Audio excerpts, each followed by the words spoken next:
বাঙালির একমাত্র ঐতিহ্যবাহী খাবার হচ্ছে ভাত। বিশেষ করে রাতের বেলা আমাদের ভাত খেতে হয় সবারই। বিশেষ করে যারা মধ্যবিত্ত রয়েছেন তারা তো প্রায়শই ভাতই খান, কেউ কেউ হয়তো রুটি খান। যেহেতু আমরা মধ্যবিত্ত তাই আমরা রাতের বেলা ভাত খাই। তাই আমার স্ত্রী আজকে সাদা ভাত করেছে রাতে, সেই সাথে করেছে একটা তরকারি এবং বিভিন্ন তরকারি সে করে।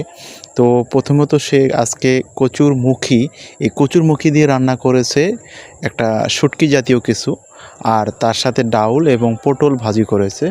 আজকে মানে তেমন একটা ভালো তরকারি করা হয়নি, কারণ আমাদের যারা গার্মেন্টসে বা যারা চাকরি করে তারা কিন্তু এই ধরনের খাবারই সাধারণত রাতে খায়।